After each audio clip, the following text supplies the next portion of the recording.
Hello, আসসালামু আলাইকুম বন্ধুরা, কেমন আছেন সবাই? আলহামদুলিল্লাহ, আমরা ভালো আছি। আমি আজকে রান্না করেছি, আপনাদেরকে দেখাই। আমি আজকে একটা ভর্তা করেছি, ওটা হচ্ছে আপনাদের সাথে শেয়ার করব। এই যে দেখতে পাচ্ছেন, এটা কি ভর্তা বলুন তো বন্ধুরা? এটা হচ্ছে ঢেঁড়স বা ভেন্ডি বা অকরা, যেটা বলেন, এটা ভর্তা করব। এটা আমি এখানে নাগা মরিচ কুচি করে নিয়েছি, যেহেতু আমার কাঁচা মরিচ নর্মাল যেটা গ্রিন ছিল এটা শেষ হয়ে গেছে। এখন আমি এটা দিব, মাখাবো।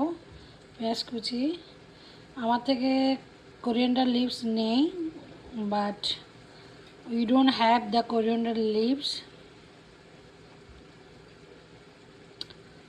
সো আমি এখন এটাকে মাখবো। I don't have. এখন আমি এটাকে প্রথমে পেঁয়াজ গোলাকে মেখে নেব, পেঁয়াজ কাঁচামরিচ। এটা সাদা ভাতের সাথে খেতে বন্ধুরা অসম্ভব মজা, আপনারা এভাবে বাসায় ট্রাই করবেন। আমি একটু লবণটা বেশি করে দিলাম যাতে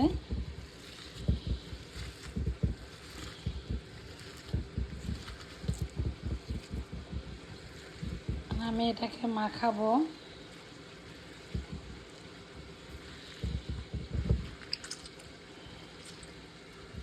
এটা আসলে গরম থাকতে মাখাতে হয়, নাহলে ঠান্ডা হয়ে গেলে এটা ঢেঁড়সটা শক্ত হয়ে যায়।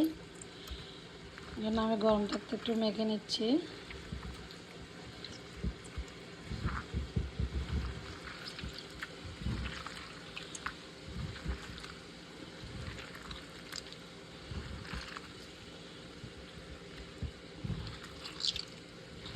এটা সাদা ভাত দিয়ে খেতে অসম্ভব মজা।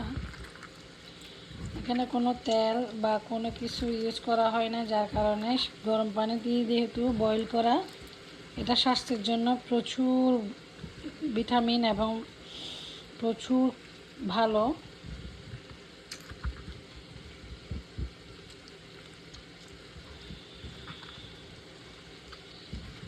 এটা আমার মাখাটা হয়ে গেছে, দেখতে পাচ্ছেন বন্ধুরা।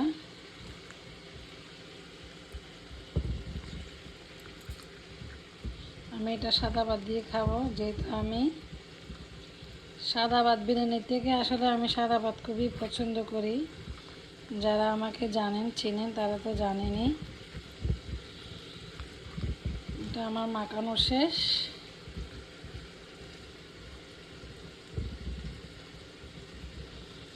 এখানে আমার ভাত, সাদা ভাত, বাসমতি রাইসের লম্বা চালের ভাত, লম্বা হোল গ্রেন।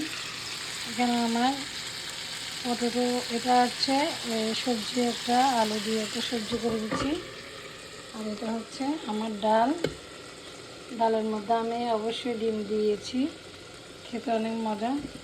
তো বন্ধুরা, আমার আজকের রেসিপিটা কেমন লাগলো আমাকে জানাবেন, এবং আমাকে বেশি বেশি করে কমেন্টস করবেন, যাতে আপনাদের সাপোর্ট পেলে আমার আরও নতুন নতুন ভিডিও বানাতে ইচ্ছা করবে। সো আল্লাহ হাফেজ।